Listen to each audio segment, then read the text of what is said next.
Okay, I have no idea if this works. Does this work? I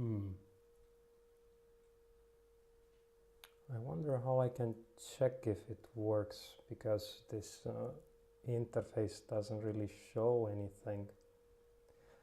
Or maybe it shows it in some kind of delay.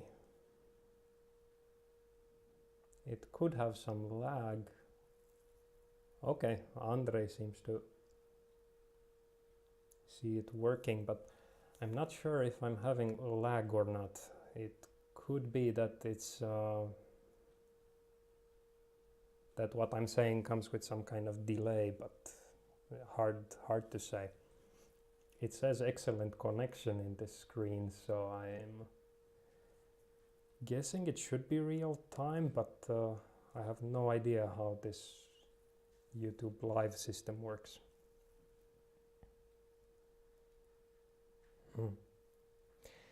Well, anyway, I'm gonna just try to talk about this thing a little bit and then see how this chat works, so that to really see if we are in real time or if how far behind I'm lagging. I would like to know this when I'm gonna do the actual thing at the end of the hi Frank. So yeah, so what is this coding ultramarathon? Well, it's simple. It's really simple, but difficult at the same time. You basically just have to make as many apps as possible in 24 hours. That's it. So you're free to choose the apps that you want to make, as long as they are somehow different. And I made a list for myself. So my list looks like this. And it has 100 different apps to choose from. Now, I don't really know if I'm gonna do these apps specifically, or maybe I'm going to deviate a little bit and make some related ones. It depends on the mood on that day and how the other apps are going. Like if something becomes too difficult to make, like maybe some specific project is just too hard, maybe I'll just skip it and replace with something else. But I do hope to get to 100 of them, which is something kind of like a ultimate goal. But really the point is just to make apps for a long time and see what happens. Howdy. So hi Nancy, Mohammed and Seba. Wow, that's many people, more than I expected. So yeah, that's in a nutshell what this thing is. And what I did the last couple of days is plan it. So I planned this because I think it's really hard to do 100 apps, and that's kind of like my goal, to get through all of them. And I planned it because I wanted to have some kind of logic, modularity, and reusability. So for example, here, if you look at on the left side, in the first column, it pretty much starts with this kind of simple, like nature things like stars, snowfall, rain, fire, candle, and so on.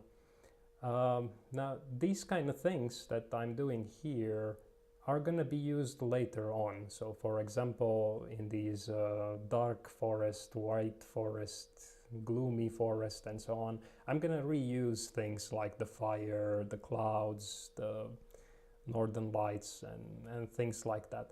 So, making new projects, new different things. But I do want to reuse previously built ones, because I want to get to the point where I can make some exciting and maybe interesting apps later on. And some small things like this flying bat idea. So I want to animate a bat through code. Basically, I just want to draw lines and curves and things like that. And I also want to tell these mathematical functions how to change in time so that maybe it looks like it flaps its wings. I've never done it, but I have quite a good idea how it should be done, so I hope it's not too hard. And I'm gonna reuse this in many other different apps, so I'm gonna have like this flappy bat at some point, and then maybe here at the end, well, I have also these angry bats, so these are kind of like, the games that I'm gonna try to replicate. But other ideas may also come. So the point is to somehow reuse the things, because then the future apps become more impressive or exciting, and I hope that my motivation levels go higher when I'm getting tired. So this is kind of tricky how to schedule these different things. Yeah. So now the question is why. So this is kind of why would you do something like this? And I find it fun.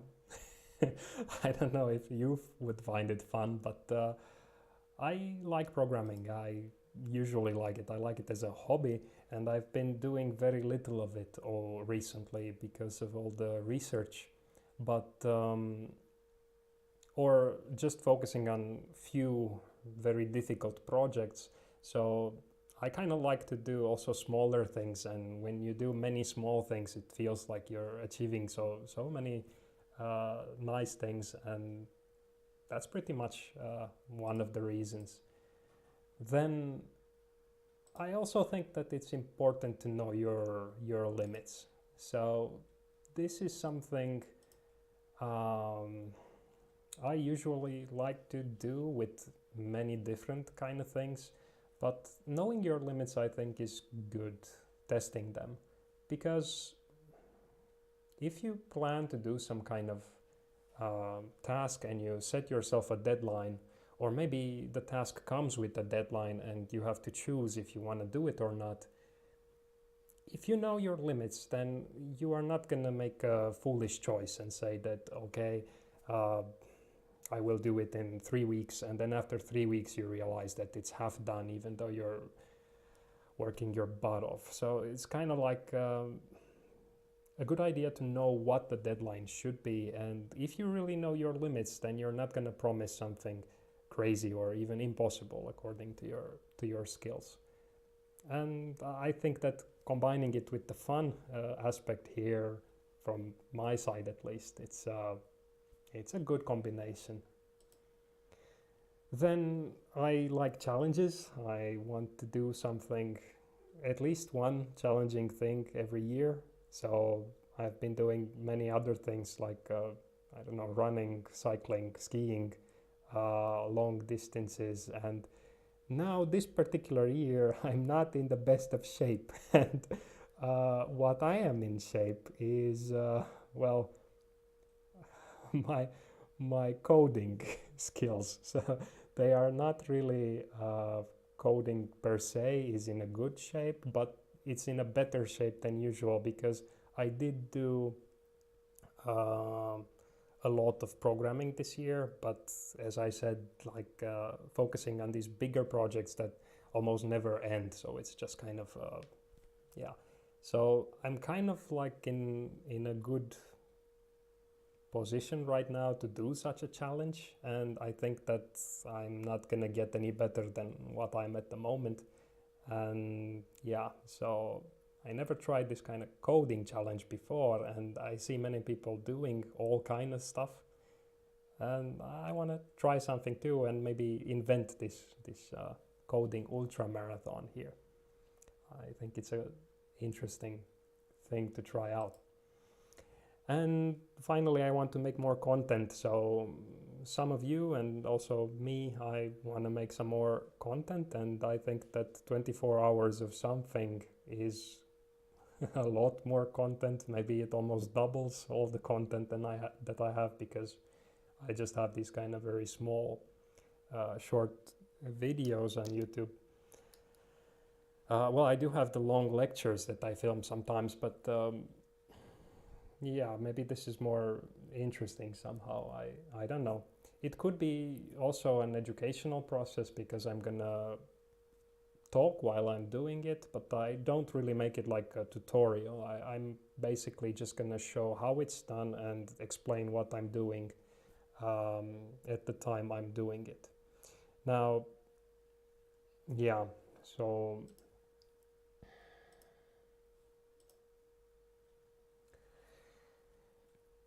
it's gonna happen soonish.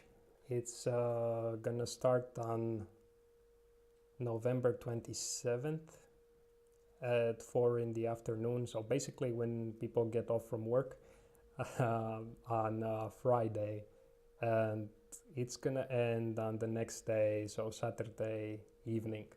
And I chose these days because it's going to be weekend, but it also gives me time to rest before the next week starts. So basically, it had to be in this particular time. Why on the 27th and not earlier or after that is just personal choice. I plan to do this in my office, I think, at work.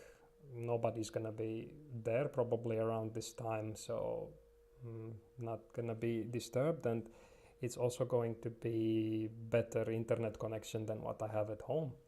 So some kind of reasons for doing it then, and yeah. Now, final thing is the how.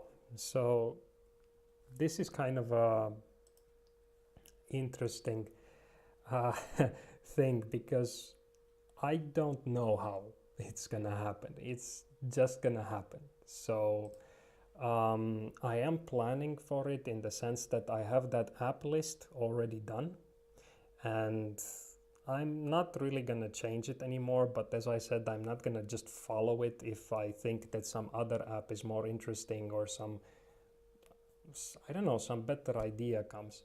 Just before I started this, I thought that it would be really nice to have that kind of bat, have many of them, and they would go up in the sky like fly and then make that kind of Batman symbol there and then go out of the screen. So somehow that kind of animation sounds like a cool idea, and maybe I'm gonna replace something else with that if I think it's doable.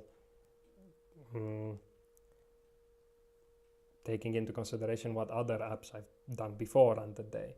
So this kind of, yeah. And of course, I'm gonna, well, I don't know if it's of course, but I will look for resources sometimes online. So I don't think I know how to do all of these apps without any help.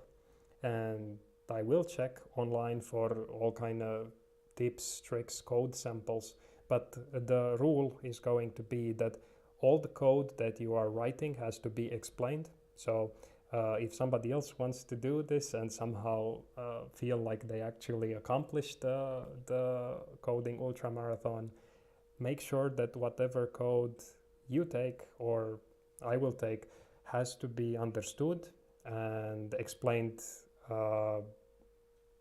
as you are typing it or after you type it. Or I don't know how good I am at typing at the same time as I talk nowadays, because last time I did that was when I was teaching a year ago, and it's something that I can say gets better and better by the day of doing it. So when I was teaching, my courses were so that I program and then my class is in front, and well, they sometimes ask questions and maybe I explain what I'm doing as I am doing it. So that's not really easy to do, and I hope I can do it, because if not, I waste time. Because I type it and then I have to spend time explaining it. So if I can do both of them at the same time, maybe it's faster. So I gain some time there. And of course, I'm gonna prepare the food and the drinks and the things that I'm gonna be having on that day. And it's also very important. You don't want to eat some very big things because you get kind of sluggish. And you want to drink a lot, because if you're gonna talk and explain all the stuff that you are doing very quickly, you're gonna get a dry throat. So yeah. And I don't know about this because I never coded this long before, but I may even sleep. So I may put this PowerPoint slide on the screen saying going for a nap or whatever, if it's really becoming too hard to focus, because otherwise it's just wasting time. So it's really important to know yourself. And if you think about maybe running or cycling or skiing, these kind of things are very different, because if it starts to get difficult, like if you start to think about, oh, this is so long and I just went halfway, or my legs started to hurt, is it possible to really finish this or not? Then if you think about something else, it helps very much. So you actually can go on thinking about what you're doing at the moment is not a good idea. Just think some other things, whatever you want to think about. But when you're coding, your mind is the thing that gets tired, and at some point, if you can't think about coding, you definitely can't think about other things at the same time. So I only think how to rest my mind is to take a nap. And it could be that at some point you become so unproductive that taking maybe 1 hour break and then coming back is actually something better. And I don't know if this is really going to be needed or not. It really depends on motivation, on many things. So one other thing that I'm considering is here in the apps is that I would like to do the more difficult things first, so that in the later stage I just maybe put things together that I have already implemented and that they don't have any bugs or things like that. So this list, I probably not gonna touch it or change it just a little bit, but I may consider reordering the things so that I'm more I do the more difficult things at first, and then just variations on those difficult things. So putting together things like building blocks is much easier than writing the building blocks, because it's less code to put things together than making those things, and less chance to make a error or a bug while writing those kind of things. So this is kind of in a nutshell what I'm thinking about when planning what I will do on that day. And I should also mention that some of these things here I have experience with, like quite many things from here I actually did maybe like 14 years ago or 15 years ago when I was developing in Flash, like ActionScript. But now these are gonna be HTML5 canvas and JavaScript. So of course these kind of 14 years ago is so long that I maybe don't remember all the details, but some of the things I did, like maybe the first column I have experience with that. Bottom part of the second column I also know about. That's pretty much it, experience from Flash. And then experience in HTML, I also know some of the things here. Not too many. I know the sound. I did that in this Kamehameha thing with a procedural sound generation. So I know how to make a simple sound and a musical note. I know those things.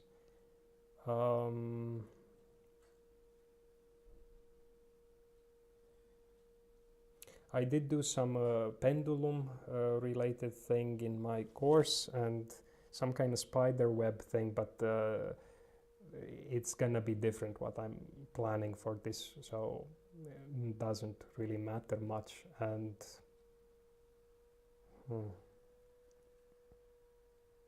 I've done this k-means thing before, but it's essential here, so if I want to do some other more complicated projects, I have to redo it. And this colored marker, so very few. Yeah, these are pretty much everything here. Yeah, and some of my students did few other projects from here, but I actually never tried to do them myself. They just did them. So I have some familiarity with this, and I have enough to know that I can make all of these with help from some online searching and code snippets and things like that. I just know from past experience that I would know how to implement these, but I don't know the syntax perfectly. I haven't really done this Canvas stuff for a year now, and only here and there little small needs for it. But yeah, so I chose the apps so that I know how to do them. Minimum help required, because even if I choose to get help from elsewhere, like search online how to do something or something else, that takes time. You have to type in the things, you have to find actually something that works, and then you have to understand that code and put it in your system. It's actually much faster to choose apps that you know how to do without this kind of help. And this is pretty much 90% of this list. So I think that I will just need some kind of snippets for some very simple things, like maybe how to access the webcam or things like that. But yeah, so I see more things there. So thanks Piotr, and hi Dion. And yeah, let's see what happens. I'm quite excited about this, and well, really curious to see how how is it actually gonna be done, because I think that after I do it, I'm gonna probably make another video where I explain the preparation, and this is gonna talk about things like what I ate or whatever things that I needed to prepare for, like how I slept the night before, or yeah, these kind of small things. But yeah, so I would like to know how much lag I'm having here. Like, how long does it take until you see this comment? Or actually until you heard me saying this comment. Is it happening real time, or is it with delay? At least nobody seems to reply here yet.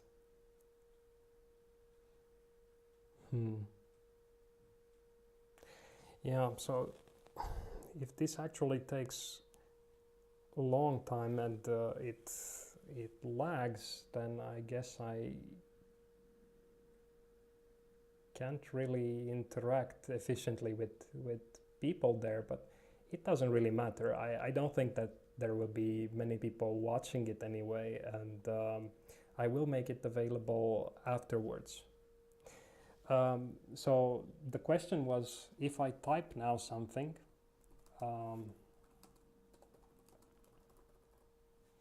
so I now typed something and I'm gonna press enter soon. The question is, how long time does it take between when I say that I will press enter and when you see that text? So I'm gonna press enter now, and I would like to know how long it took between the time that you saw the text that I typed and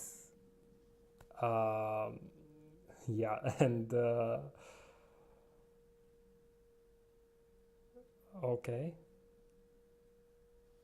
So how quick?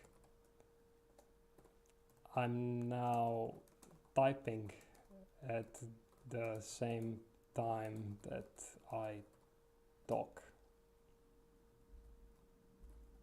Is this coming at immediately or a long time afterwards?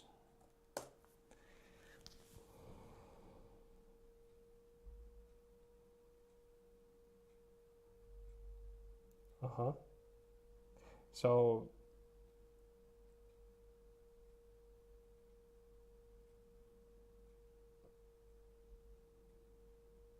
okay, good to know. So I think that people probably use this chat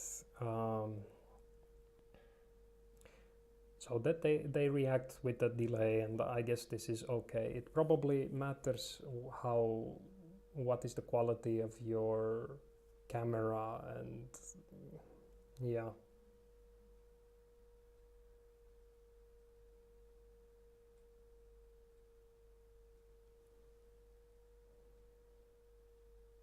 Okay.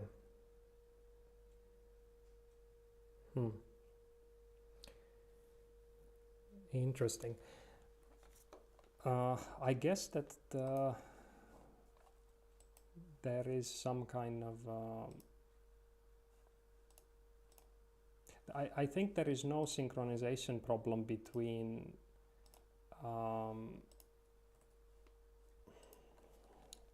my devices. Like, let's see, now you should probably see me typing and talking at the same time.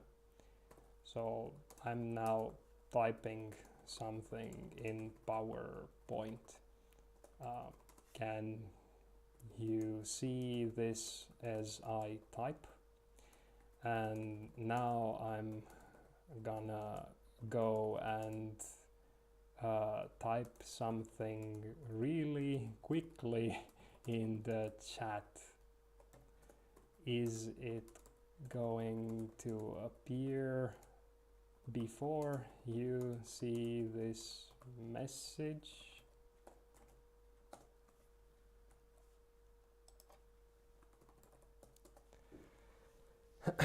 So yeah, it depends on internet speed. I'm using now a better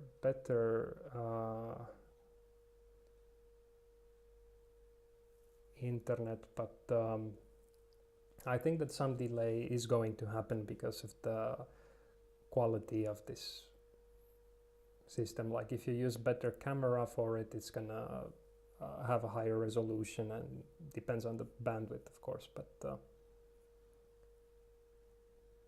yeah. So Mohammed, was it so that the text in PowerPoint, was it synchronized with my talking?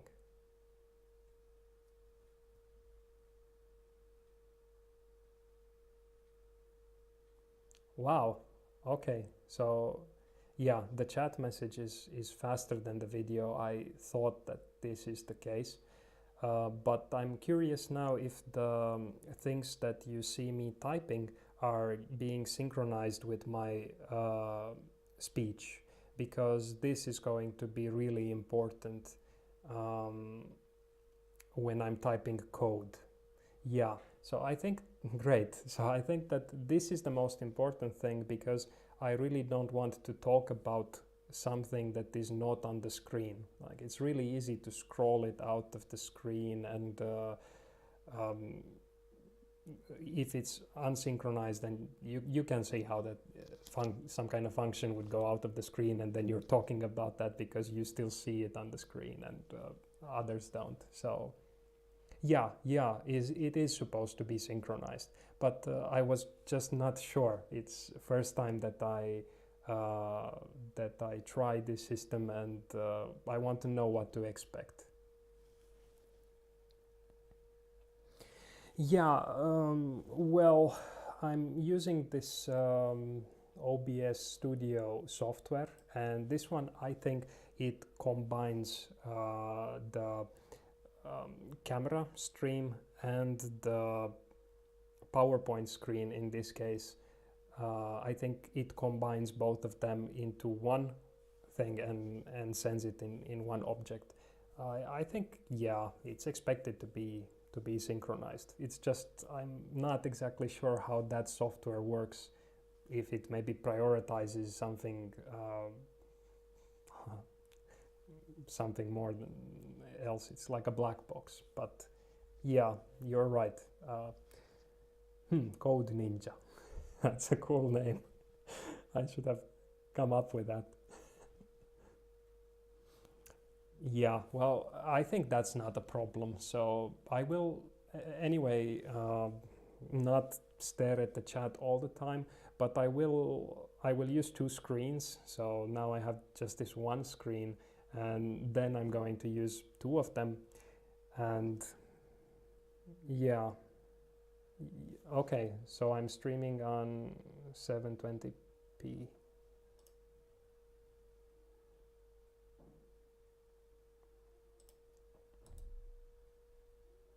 Wonder where I can see this information in this system.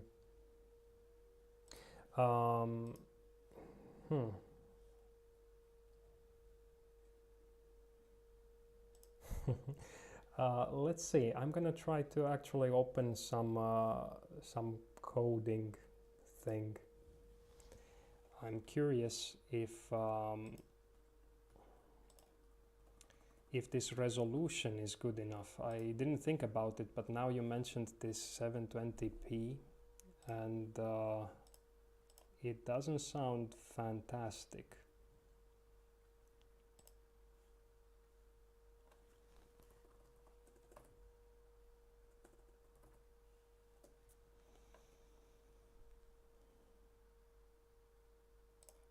Okay, so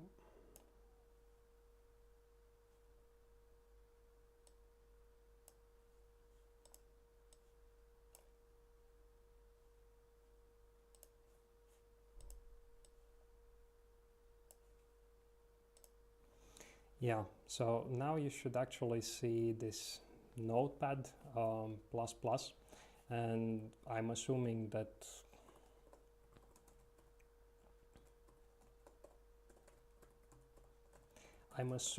that you could read this, but most likely I will use a larger font, something like this, when I'm doing it anyway for clarity. I think that 720p should be enough for that.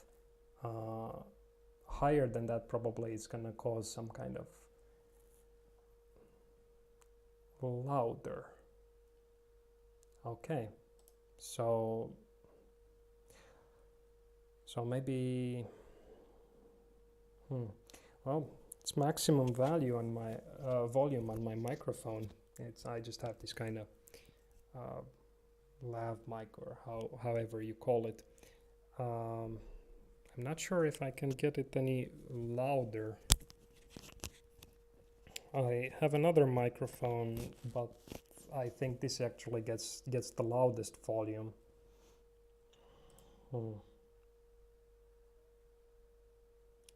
Really?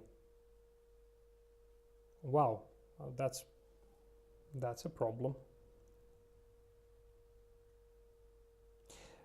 Yeah, only part of the window is captured. Only part of the window is captured, but I'm not worried about that. I will probably align these somehow differently so that you can see the window where I'm typing the code, but also the end result of what my code is going to be, and I'm not worried about that. I think that I can find an alignment that that looks good. Now I was just worried about, is the text readable, like is the font size big enough, and these kind of things are important.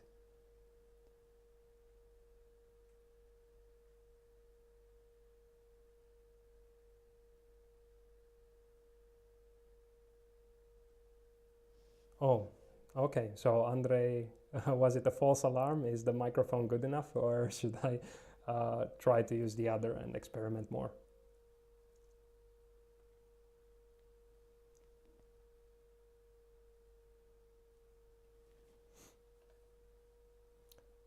Hmm.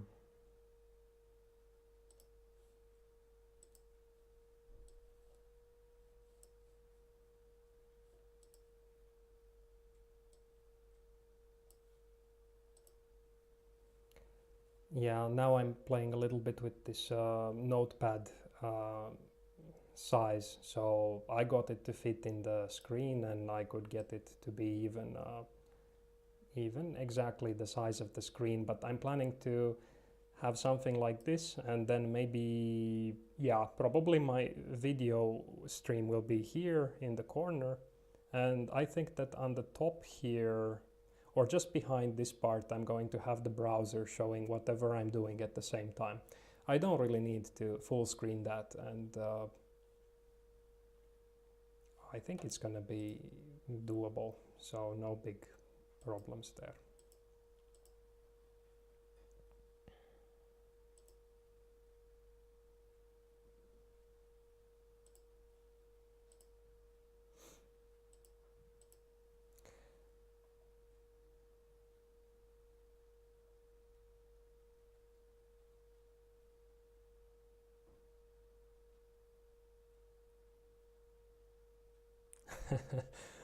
Yeah, okay, so I assume the voice is okay. Maybe I figure out a better way to put the microphone, or maybe I check the batteries, but system seems to be at max, so I can't really do much about that, I think.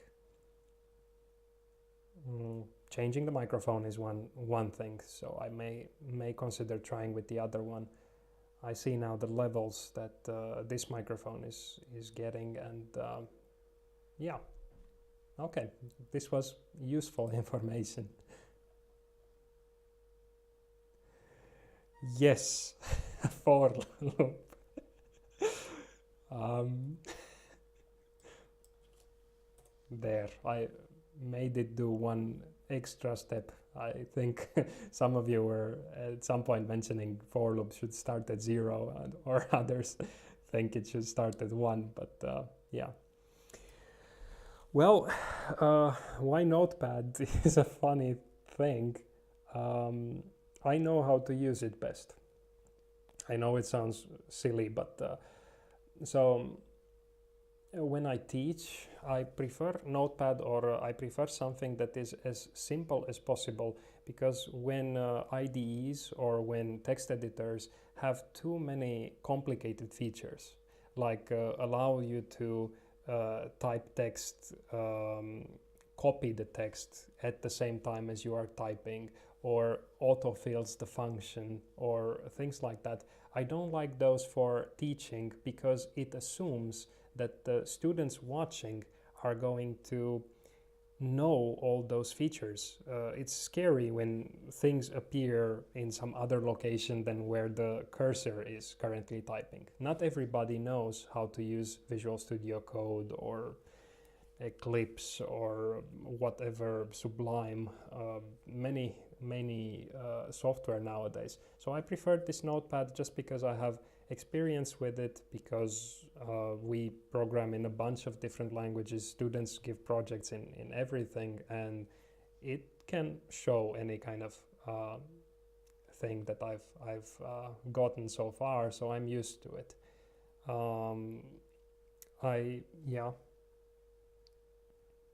I can only undo once. Okay, what does that mean? I mean, well, I can undo as many times as I want, and redo as well. What do you mean by I can only undo once?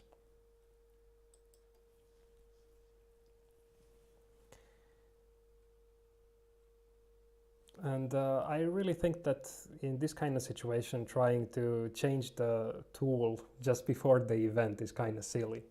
So if you think about marathons or this kind of sport events, people don't really change their shoes or the clothes in which they run before the event. So same goes for here. It's not the best tool by far. I know that I can code much better in other environments, but I don't have the practice. So even if I would change the Visual Studio Code, it's, yeah. I did have this Visual Studio experience recently when at Microsoft, but I think I already forgot how to use that one, and I don't know how related they are, these two things.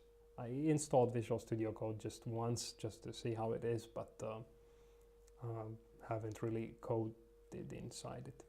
And I'm actually also going to disable from Notepad some of the things that it has. It also does some things automatically that I don't want it to be confusing as I type. So making life harder. Yeah, Notepad++. Thanks. Yes, I would never code in Notepad without the plus. No, it's not just Notepad. It's Notepad++, but I don't have the language set here. So I think that without that, it doesn't give me syntax highlighting. So now it gives me the syntax highlighting for JavaScript, and probably something like this is what I'm gonna use. Yeah, but anyway, I learned quite a lot from this thing, and thanks guys for pointing out what the problems are. And yeah, so what do you think? Is this challenging? Would you do something like this? Do you want to do it at the same time and see what we both come up with?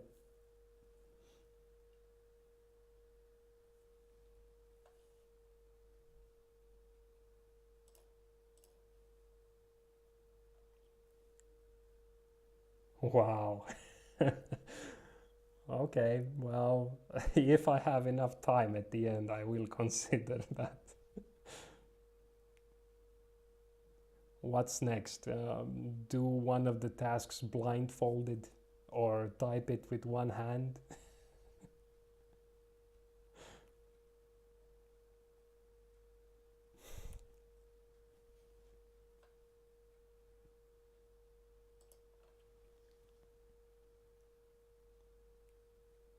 You do realize that I don't think that I'm gonna finish all of the 100 apps here, right? So you're not really helping me with these kind of suggestions.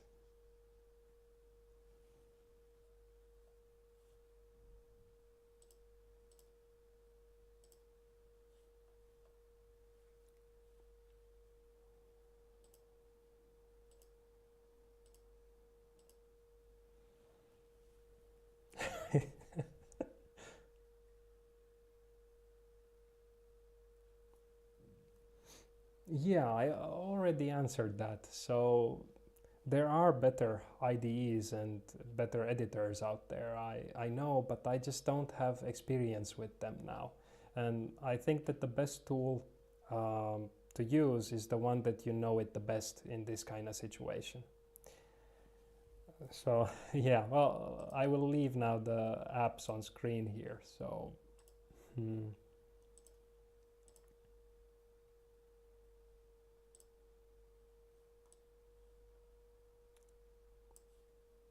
just a second.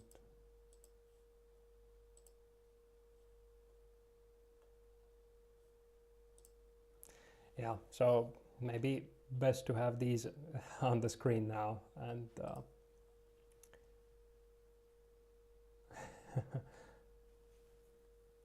okay.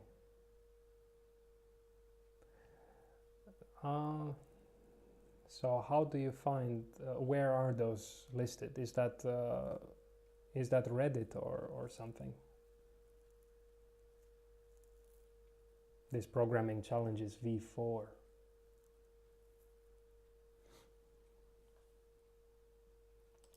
These apps are just some kind of ideas I got by remembering what I used to do before when I was a Flash developer, and I actually lost all the apps when I was when my hard disk broke. So many things that I built a long time ago, I don't have anymore, and kind of became nostalgic. So I thought that how about remaking them and have something to show for it using this HTML canvas. So that's the reason why I'm doing this, one of the reasons why I'm doing this and excited about it.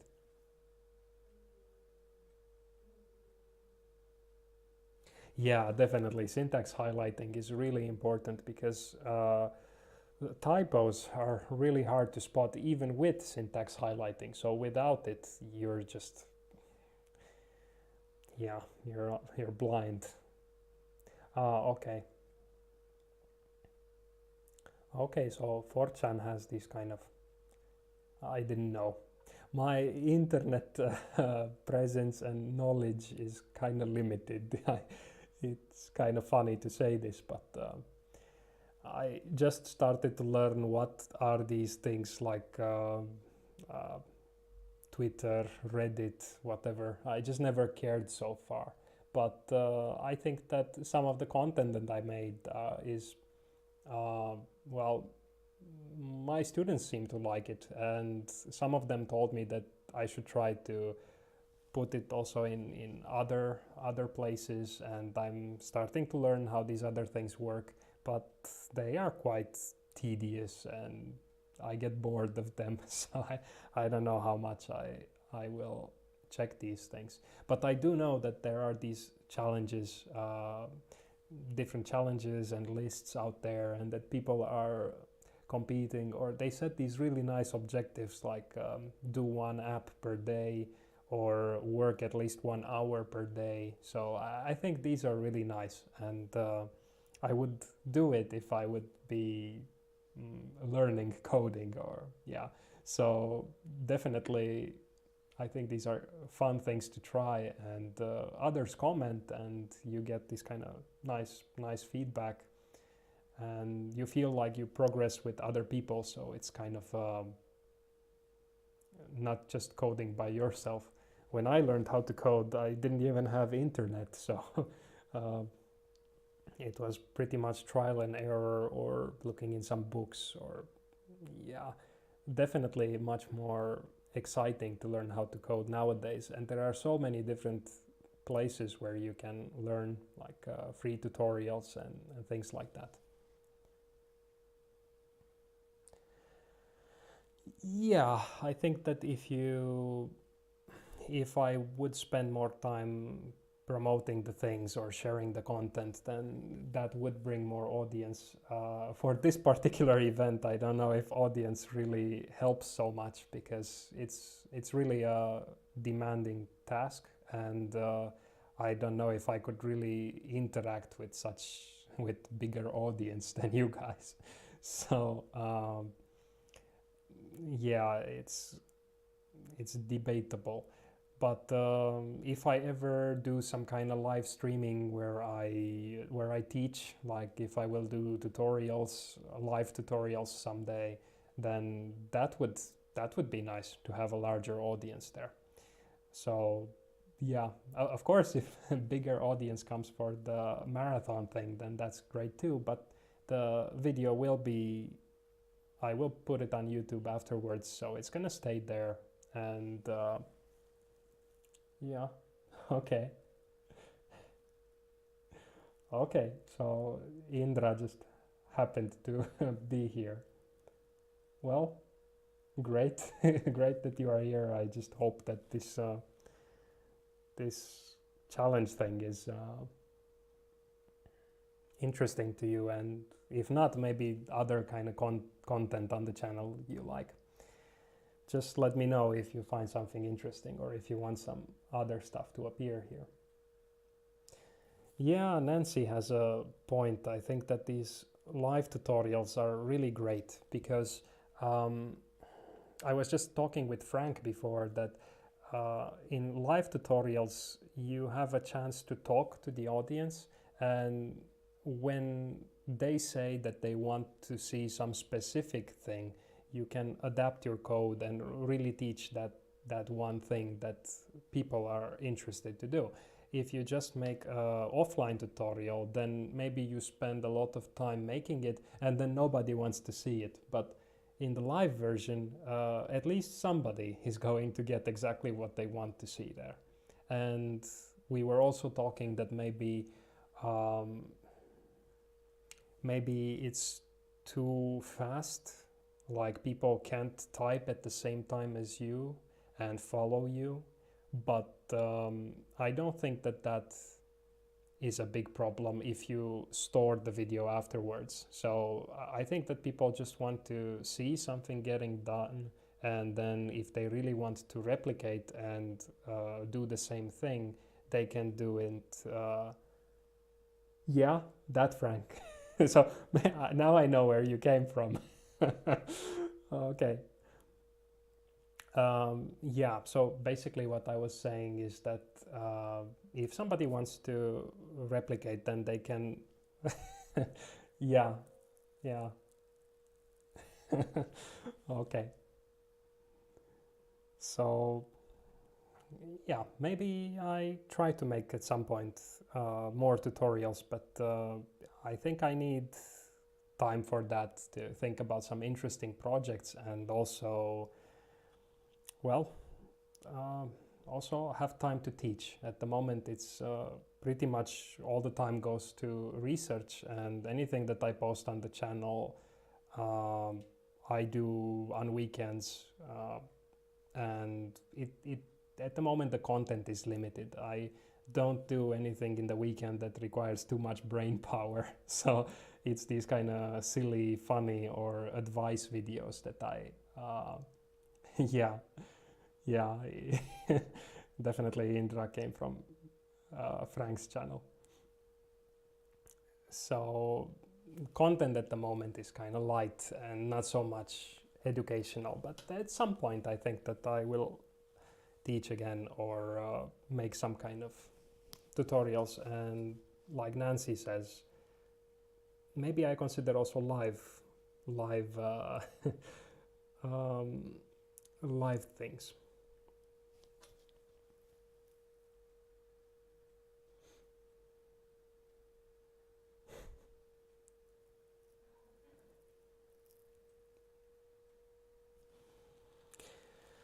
But yeah, I think this lasted far longer than what I thought it will be, so I'm probably going to close it at in 5 minutes.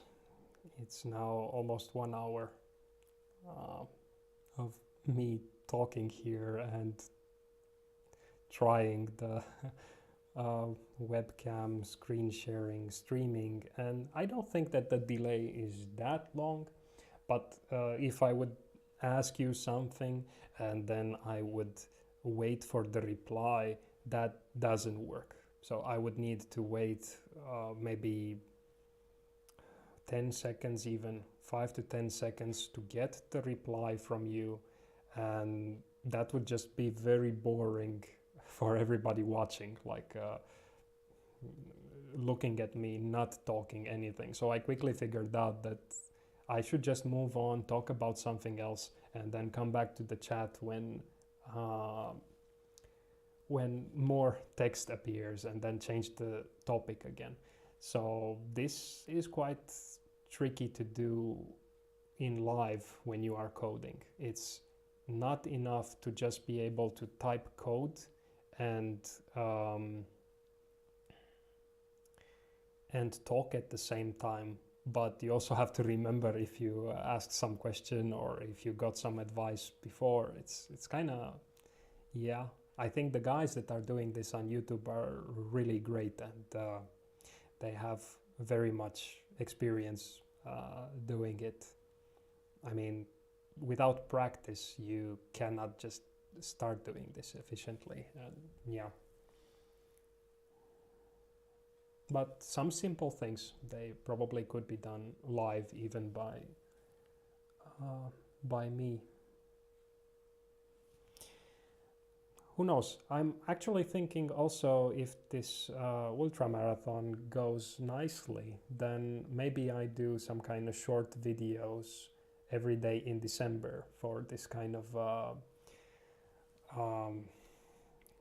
I don't know how it's called, but some people are doing some kind of December themed videos, and maybe I make some very simple coding tutorials, like few minutes every day in the evenings,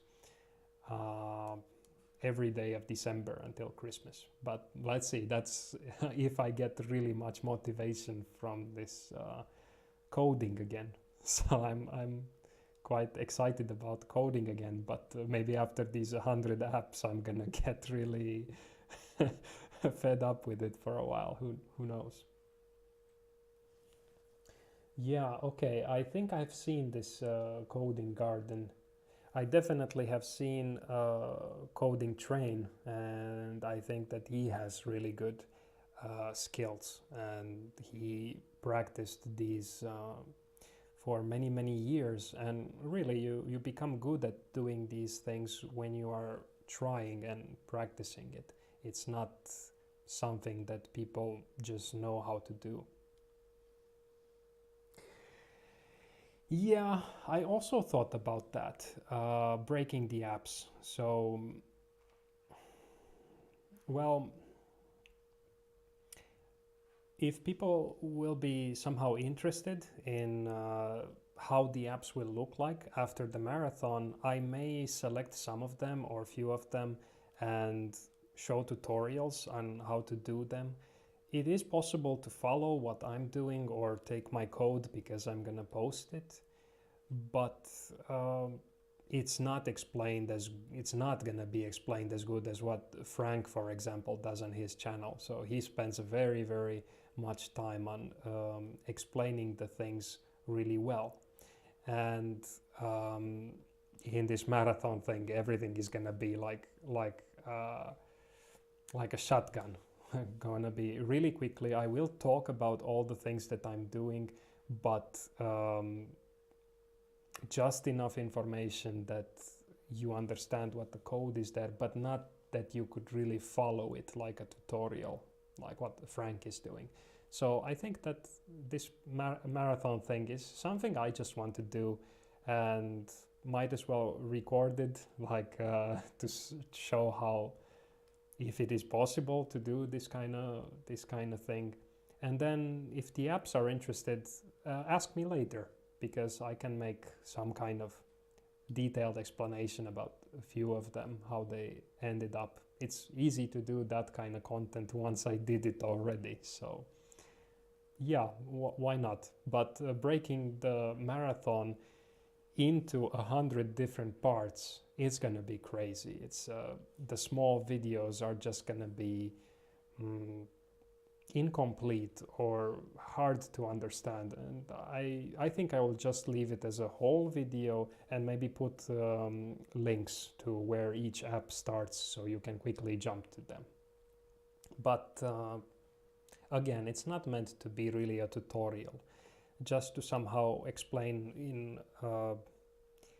in large what it would take to do this kind of crazy thing in a short time.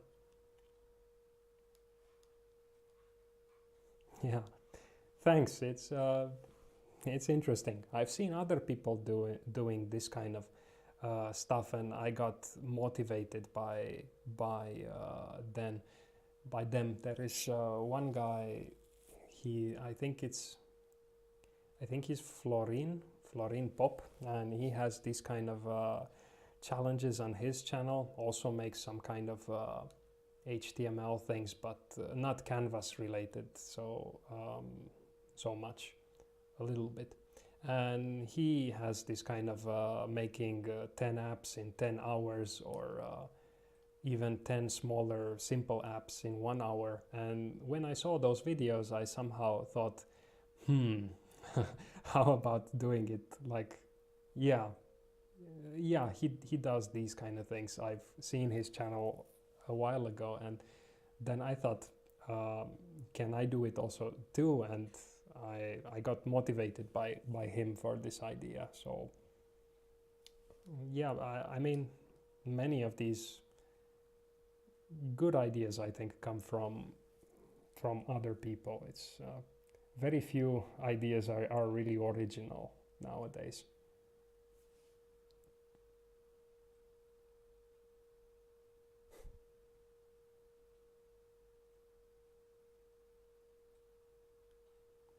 Mhm. Electron, what's that?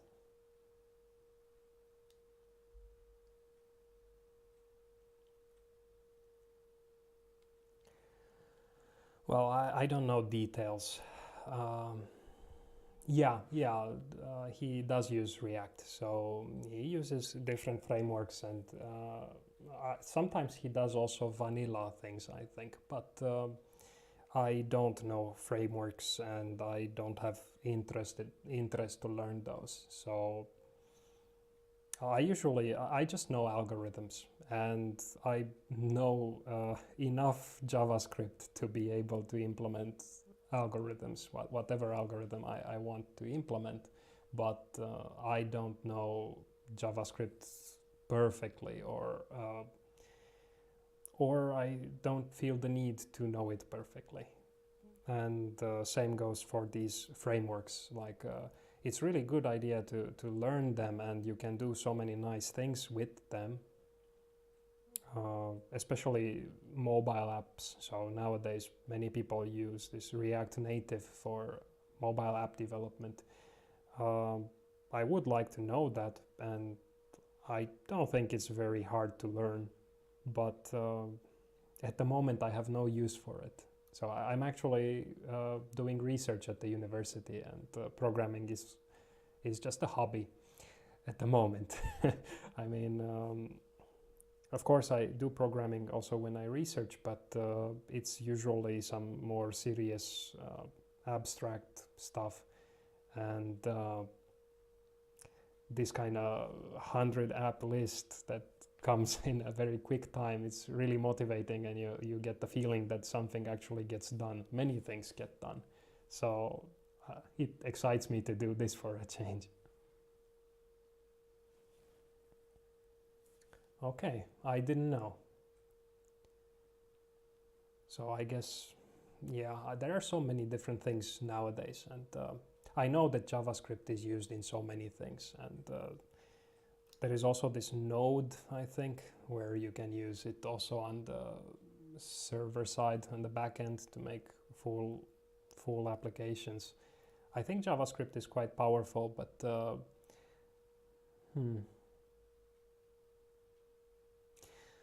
well, my problem with frameworks is that my students usually come, and when they need to implement something, um, they say, okay, I can do it, but I need this framework.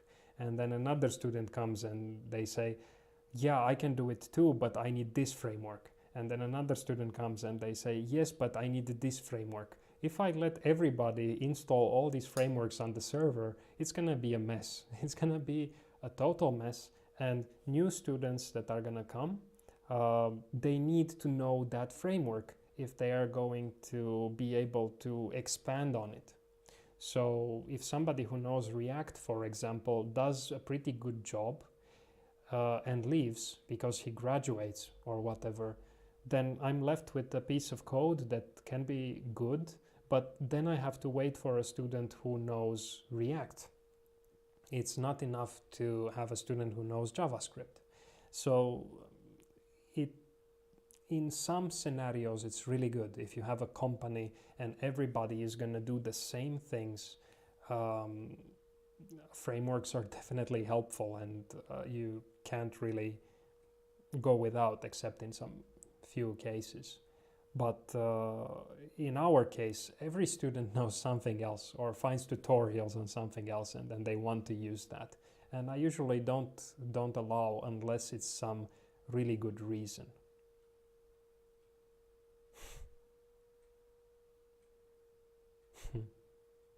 Yeah, it's hard to maintain, and sometimes they change.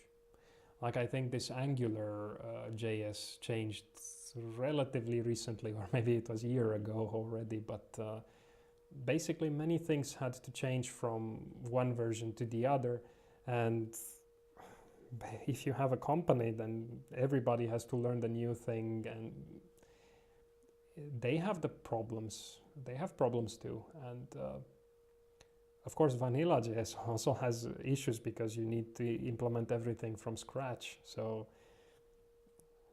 there is no perfect solution. And in the case of companies, you may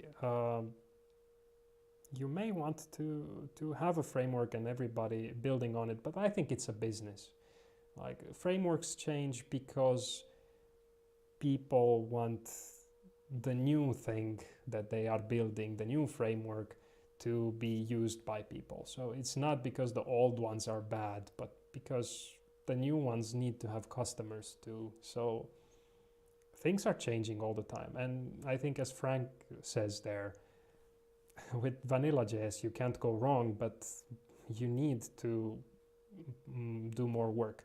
But you'll see in my case that after I built some modules, some components there, when I start with some of the simpler apps, then it's not becoming difficult anymore because I have lower level functions. So I have modular code, I have lower level functions, and then basically I'm building my own framework, which I need for this marathon. The more complex applications there, like the augmented reality things or physics simulations, things like on this right side of the screen there, they are not easy things to make. And I can only do them because I spent a lot of time on the first apps giving me the building blocks, which I can combine into higher level applications later. So I really hope that this list is gonna be doable and that I'm gonna go through all of them. If I can't, maybe I just add some simpler apps if I really want to get to 100, but if I'm just not feeling it, I will probably do less of them. And yeah, so the challenge is to do 24 hours of coding, and my ultimate target is this 100 apps, but who knows? I'm scared a little bit about it. So yeah, let's see. But anyway, so I think we are gonna close. I'm gonna close this in a couple of minutes, and thanks to everyone for yeah, well, no pressure. Well, the whole point for this is to have pressure. I want to see what is the limit. But yeah, I mean, yeah, speed run. I need to have some pressure. If there is no pressure, then they will not get all done. That is definitely true. So if I just want to spend the 24 hours doing some apps at a slow pace, that's one way of doing it. But the idea of this event is to try and make as many as possible. And there you need pressure. My strategy is actually going to be to finish in 20 hours these 100 apps. So I have there basically 10 apps, no, 5 apps per hour. So if I have 5 apps per hour,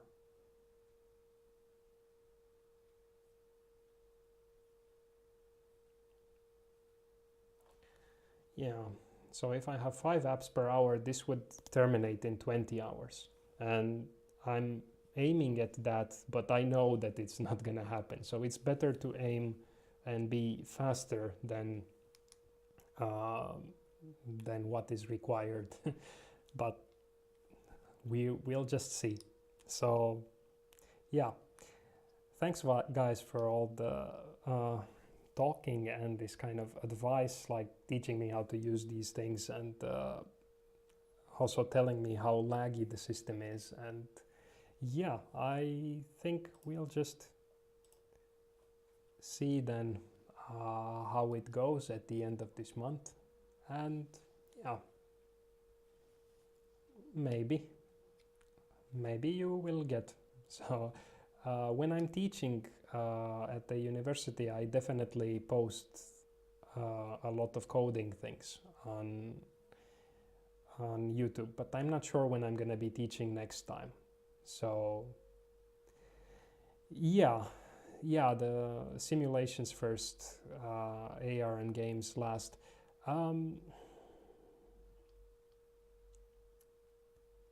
I could consider something like that, but sometimes, I mean, the games that I'm thinking about, they are not that difficult, and the way I'm structuring it now is that when I have a game there, I have already built the components for that game.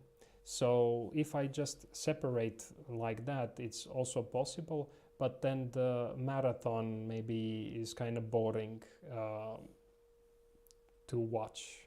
I don't think anybody is gonna watch it in sequence, but if somebody is really interested to do that, then all the interesting things get left at the end, and kind of more boring things or easy things in the beginning. So I ordered it in such a way that it has some kind of interesting parts here and there, but I will still think about it.